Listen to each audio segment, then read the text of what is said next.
Aaron Judge is on pace to hit 99 home runs. And no, we're not kidding. You are Locked On Yankees, your daily New York Yankees podcast. Part of the Locked On Podcast Network. Your team every day. Welcome to Locked On Yankees, which is part of the Locked On Podcast Network, your team every day.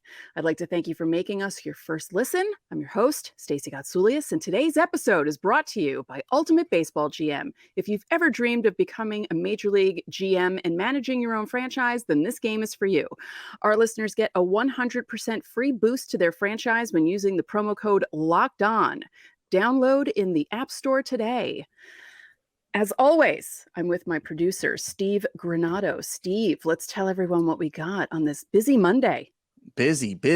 Yeah, we got a jam-packed show. We got to get right to it. Of course, new series in Cleveland starts tonight, so we'll tell you about that in our final segment. It's our very first Minors Monday. We have Conor Foley, beat writer for the Scranton Wilkes-Barre Railriders, joining us in our second segment, and of course, we'll have an update on everybody else.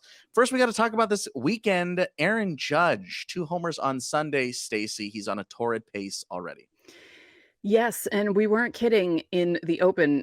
We did the math. He's on pace for 99 home runs right now because we went by plate appearances and home runs per, and it's a whole bunch of math that I don't understand. Steve understands better than me, but yes, 99 for 99 would be really cool. Possible? No. Yeah. Really cool. You think it would be really cool, Stacey? Would that be cool if somebody hit 99 home runs? Serendipitous, perhaps? Yeah. So right now he's on a home run pace of 9.75 plate appearances. So he's at 4 home runs in 39 plate appearances. Last year he had just shy of 700.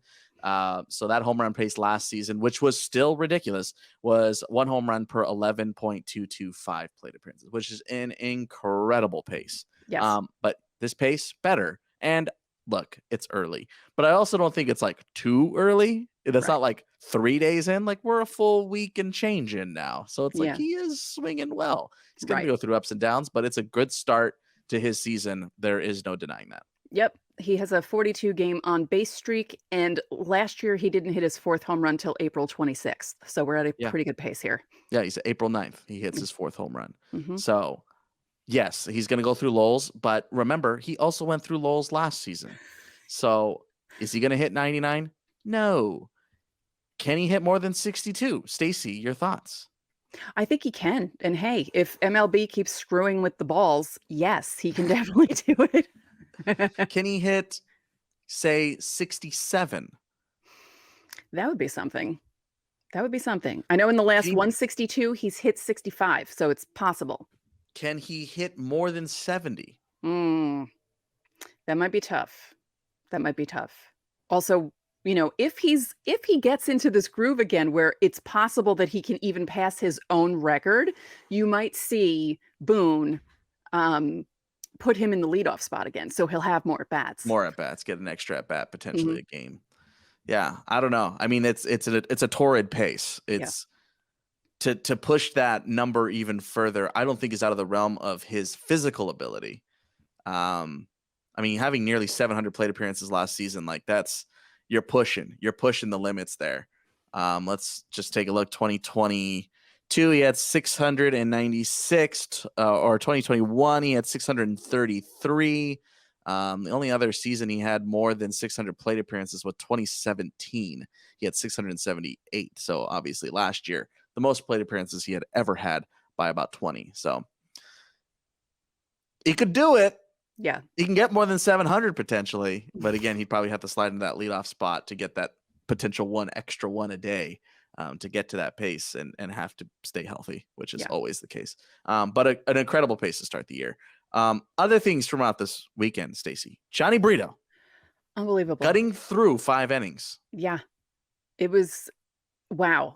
I was impressed because there were some moments where it looked like he was going to lose it, and then he didn't lose it, because we had seen that happen with Clarke Schmidt. We'd seen it happen with Domingo Germán, and great job by him. Honestly. And, it was nice to see the guys after the game, the veterans, talk about how, he didn't, he bent, but he didn't break. And there was one inning that he got out of, and they showed Cole's reaction on the bench, and he was very pumped up for Jhony Brito. And I think they're excited for this kid. Yeah, that was a more Jhony Brito-esque line that we're used to. There was a couple outings last season with Scranton Wilkes-Barre where the strikeouts started to pile up. But I mean, 5 innings, 3 hits, a run charged, 2 strikeouts, and 2 walks. Like there was a running gag with us last year with the Railriders, where it was the Jhony Brito-esque line. And it turned into that, like, for anybody, like, oh, he had a Jhony Brito line. And it was something to that effect. 5 innings, 3 hits, a run, 2 to 3 strikeouts, and a walk, maybe. Like that was a Jhony Brito-esque line, and he did it again.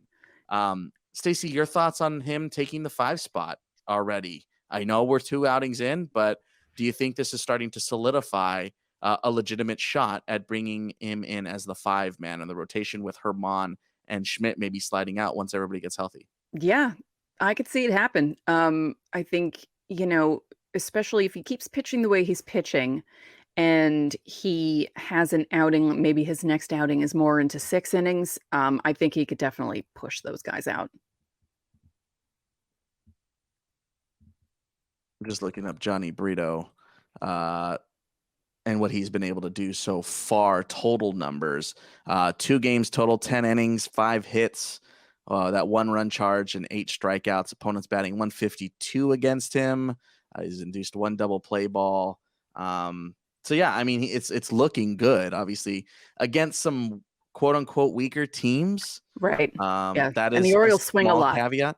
Yeah. San Francisco and Baltimore. I remember we were talking about it on Friday, though. The Baltimore offense was looking good to start the year. So true. Interesting to say the least. I'm definitely curious with some of these injuries. It looks like he's going to stick around maybe for another rotation pool. Yep. So Brito's going to get some major league time. Not the guy I pegged to start the year, but I think these injuries have really kind of thrown this situation in front of the Yankees. Yeah. Injury updates since the last time. Speaking of injuries, some injury updates from the last time we chatted. 10-day IL for Donaldson. They thought it wasn't going to be a lot, but he is swinging and hitting, so he is still moving and grooving. Right hamstring strain. That was on Thursday's game. He pulled up lame, or was that Wednesday's game? Wednesday's game last week. And then 15-day for Jonathan Loaizaga, right elbow for inflammation. Jhony Brito called up, and then Willie Calhoun also called up, passing over Oswald Peraza. Interesting. Yeah. I was kind of, again, it was the whole another outfielder. That was everyone's reaction to it. Yeah. I remember Willie Calhoun does play some second base too. True, but so with the way Glaber's playing there, he's not going to be needed. Yeah, for sure. And then the one other bit of news that came in over the weekend on Friday, late Friday or early Friday, was April 7th? Yeah, Friday morning. Friday morning my time. Estevan Florial clears waivers, outrighted to Scranton Wilkes-Barre. Stacey, your reaction? I think my reaction is the same as everyone else's. Like, surprised he actually made it through waivers, that no one took a flyer on him. I mean, no one. Weirdly enough, we posed this question to our Locked On Yankees listeners and viewers on our YouTube side. 67% saying they were not surprised that a team didn't pick him up.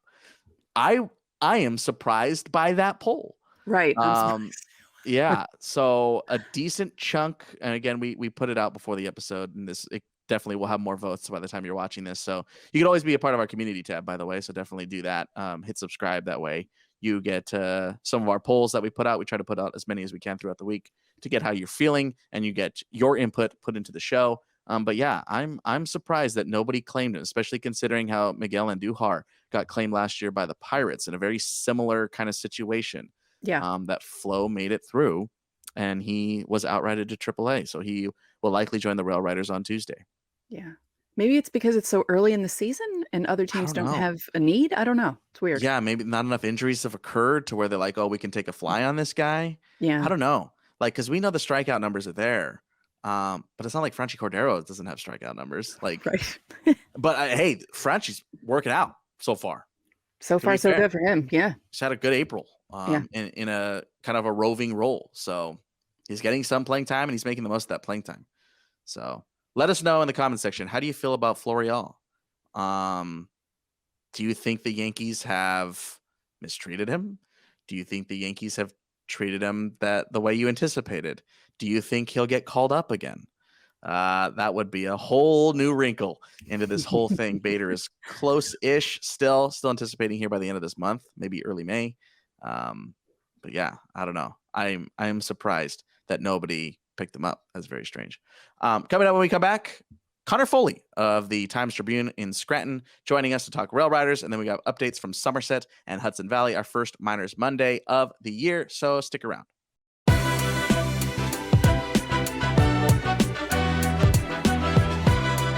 Ever fantasized about managing your own baseball franchise? Then download Ultimate Baseball GM right away. You get to manage every strategic aspect of a franchise, playing through seasons and leading your franchise and fans to glory as you build your historic dynasty. You're responsible for hiring the coaches and staff, managing the money, scouting, drafting. You manage through difficult personalities and injuries, and you navigate your franchise through free agency and all the ups and downs of a season.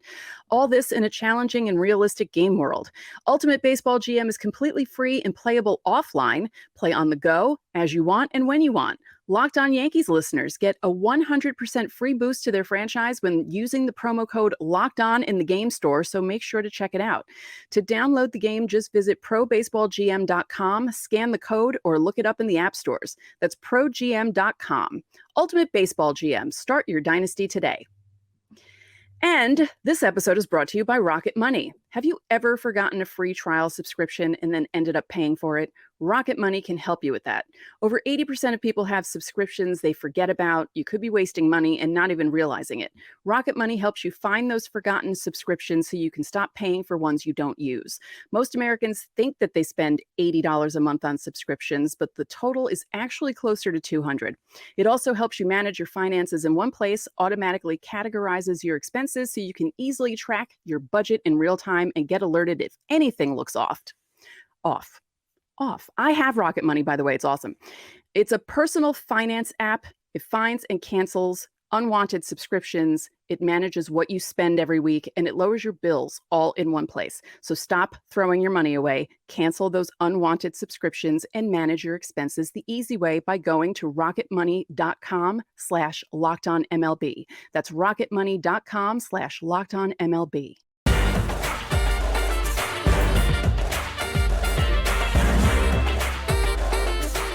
Back here on Locked On Yankees, hanging out with Conor Foley, covers the Railriders for the Times-Tribune.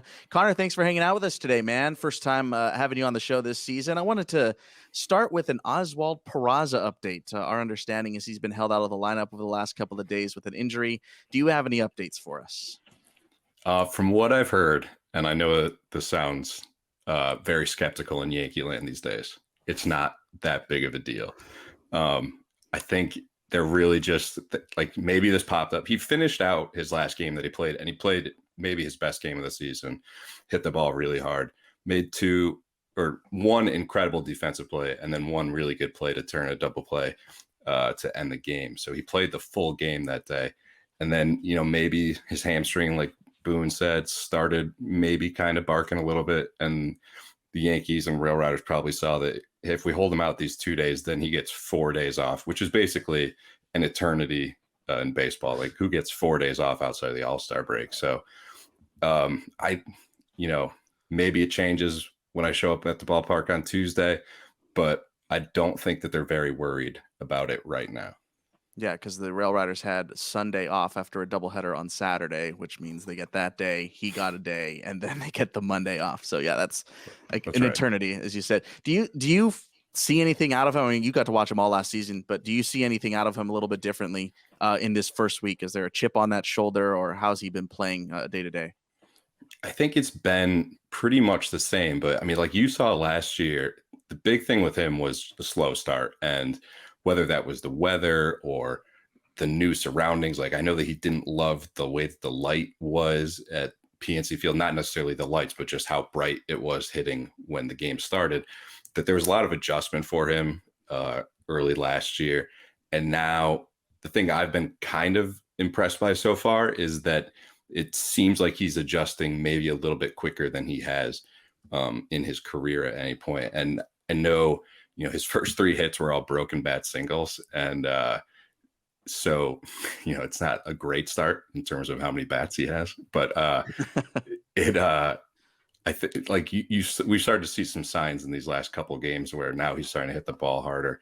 And this Railriders team, for whatever reason, maybe it's just a bad stretch, they're having a very rough time on defense, especially in the infield. So when Peraza's out there, it's like, a solid anchor piece in the middle of the diamond that's very much needed for this team right now. They committed 13 errors in their last series against Lehigh Valley. So that's kind of a lot of errors. Yeah, for sure. Yeah. Matt Krook has been in the bullpen. Do you think the Yankees are looking at him possibly as a lefty reliever now? I think so. And honestly, like when they said that they were gonna do this whole reliever thing with him, I was thinking 2 times a series. So he's kind of a reliever, but then he's also kind of built up. And then all of a sudden he pitches in 3 of the first 6 games of the season. Some of that was helped out by some days off, but he pitched in their opener on Friday, and then he came out again and pitched in their game on Sunday of that same series. So he's like a legit reliever, whereas Deivi so far, maybe we'll talk about Deivi at some point, but he so far has had kind of that extra day built in. So he is still kind of like that tweener starter reliever guy. But Krook, I think they really kind of want to see what he can give them out of the bullpen as a lefty, because you just don't see that kind of guy in a bullpen, especially in a bullpen like the Yankees, where it's a lot of hard righty throwers, or you got Peralta and he's a hard lefty thrower with the changeup. Krook's like 90. I mean, Max McDowell, a catcher last year, compared it to a 90-mile-an-hour knuckleball. Like it's very hard to explain what it does, but hitters, when he's throwing it in the strike zone, they don't like facing Krook at all. So I think they're really going to see just what he can do in a relief role. Yeah, we saw him bounce around a little bit last season too.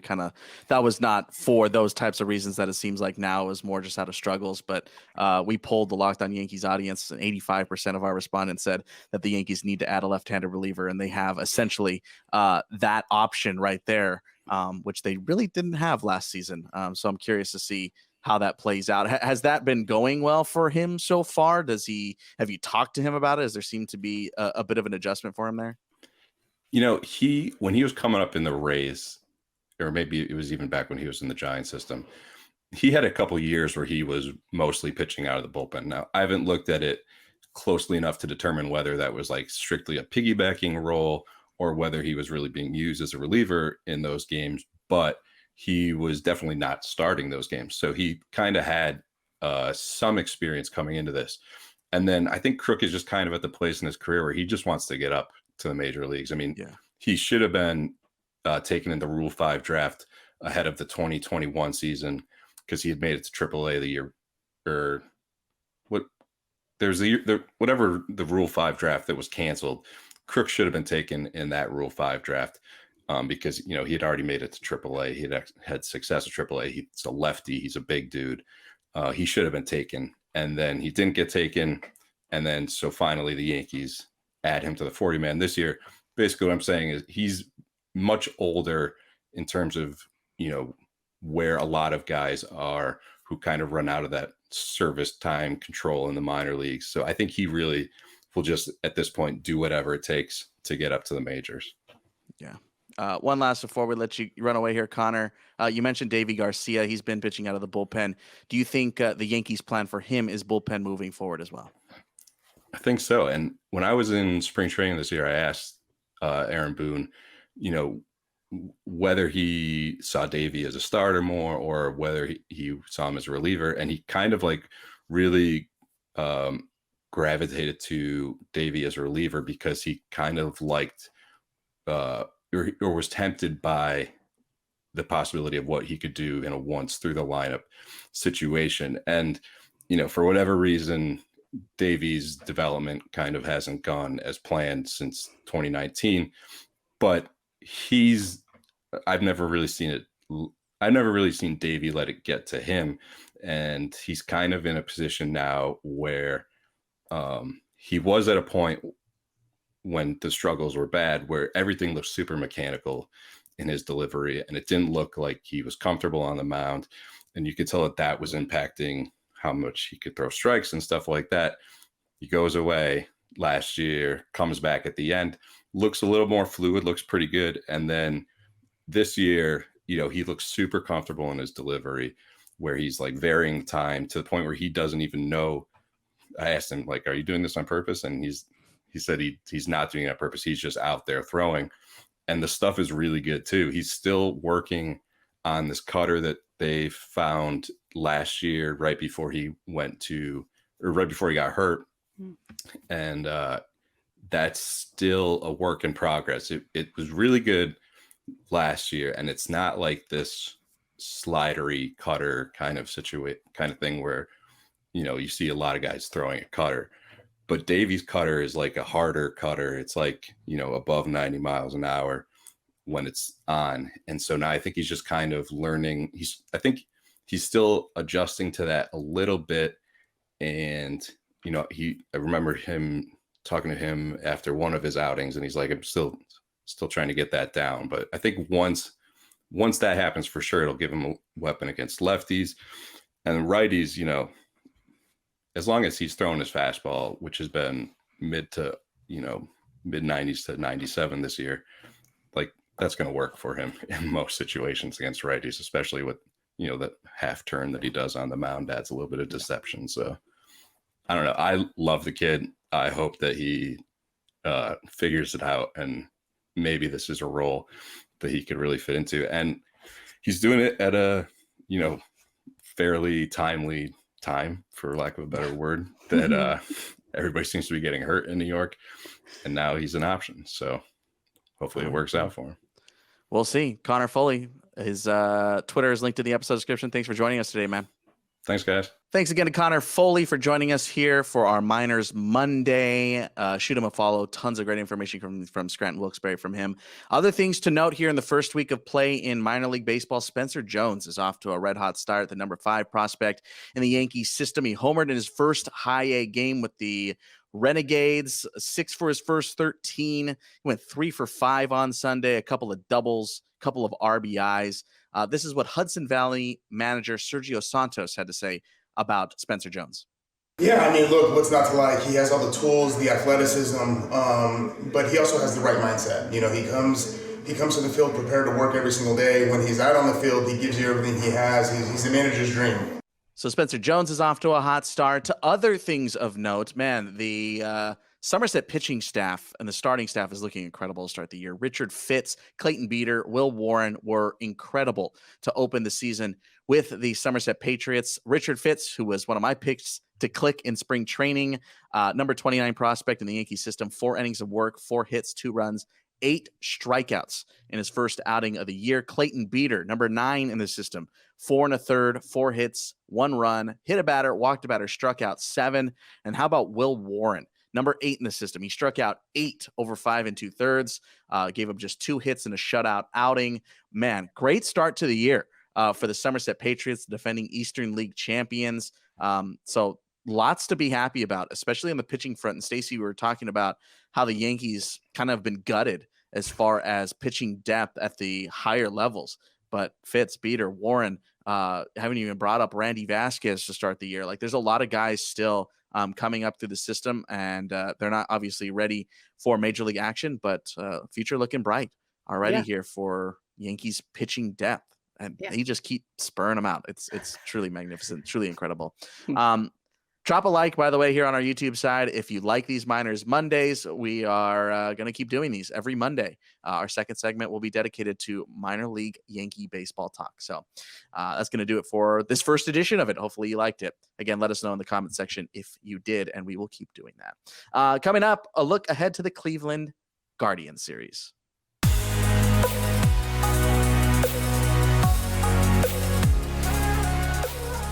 So Rare is a revolutionary fantasy baseball game and marketplace, transforming fans into owners with officially licensed digital cards featuring players from across all 30 Major League Baseball teams.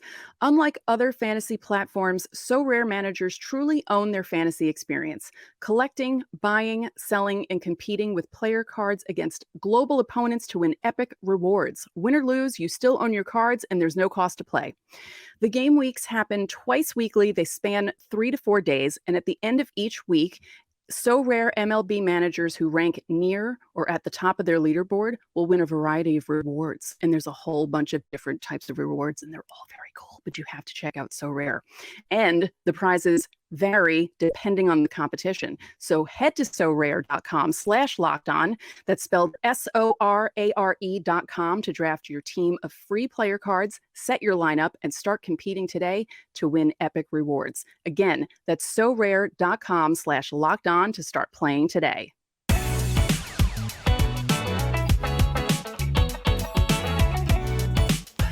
Back here, Locked On Yankees, our final segment of the day. Cleveland series starts tonight, and hot, cold, heating up. Stacey, hot, easy, super easy for today. Yeah, well, Judge, but Glaber too. Yeah, Glaber's hot. Glaber's super hot. Nine walks already. 9 walks. 9? What? Yeah. Yeah, and that's not even accounting how well he's looked just swinging the bat as well. So Glaber's hot. Glaber's playing. Judge is hot. Of course he's playing. Cold. Your pick for cold. Clarke Schmidt. He just does not have an out pitch. It's just painful to watch him start. I think maybe they just need to keep him in the bullpen. I don't know. I mean, I know it's a small sample size, but we talked about it with Brito. It's a small sample size with him too, but I feel like Brito's the better choice there for when the guys come back. So Clarke Schmidt is cold for me. Clarke Schmidt is cold. Will not be pitching in the series. At least I think, right? He wouldn't be lined up. When did he pitch? Saturday? Friday. Friday. Brito pitched Saturday. Okay. Friday. Yeah. So he would be lined up. He pitched the finale. Yeah. Okay. Heating up. Stacey, who's heating up? Stanton is heating up and getting the tar out of the ball. It's funny. Baltimore put that wall back, and the Yankees don't care. They just hit the ball over the wall. And there were a couple of balls that Baltimore hit today that fell in front of the wall that would have been home runs if they hadn't moved the wall back. So it's kind of funny that they're messing with their own team while they're trying to stop other teams from scoring. But when you have someone as big as Stanton or Judge, they're just going to hit the ball over that wall at 116 miles an hour like Stanton did on Saturday. There was a really good article recently in The Athletic about the wall and what the differences are made for the Baltimore Orioles. It's actually super, super interesting. You should definitely go check that out. Anybody else? Who else is heating up? Clay Holmes. He's looking a lot better. He looked really great Saturday. He threw, I can't remember who he got out, maybe Cedric Mullins. It was a third strike, and it was one of those balls that really looked like it was coming in on the batter, and then it went right over the plate at 98 miles an hour. And it was a gorgeous pitch. And he's looking more like Clay Holmes of early 2022, and if he could keep that going throughout all of 2023, that'd be great for the Yankees. So you go. Those are your players. Hot, cold, heating up. Our pitching matchup for Monday. First game of the set against the Guardians. Domingo Germán versus Shane Bieber. A couple of mistakes for Germán his last time out. That's what I'm watching out for here tonight. He's got to limit those mistakes. Yeah. I mean, Schwarber hits home runs, Marsh hits home runs, but they were cookies. I could have hit those balls for home runs. He needs to stop doing that. I'm going to challenge you to that, by the way. Can you hit 92 up in the zone? I would love to see. But yeah, so they should make sure he's keeping those fastballs down, those four-seamers. He doesn't throw it hard enough for him to get away up there. Some other guys can. Garrett Cole can get away up there. Domingo Germán cannot. He's got to limit those mistakes. Shane Bieber. He's probably going to throw over 90 pitches anticipated unless things go horribly wrong. 3 earned runs against Oakland, 2 starts, 10 strikeouts in 12 innings. He's looking good to start the year for Cleveland. So Cleveland's looking good to start the year. So should be an interesting matchup. I'm excited for game 1 on Monday. Yeah, it's a rematch of the division series, so that should be fun after what happened there. out at Progressive Field as well. So make sure to watch that one here tonight. And we want to thank you for making us your first listen. For your second, check out Locked On Fantasy Baseball. By listening to Matt and Dom every day, they bring you the best fantasy strategies. Find Locked On Fantasy Baseball everywhere, including YouTube, part of the Locked On Podcast Network, your team every day. Thanks for sticking around with us. I am Steve Granado.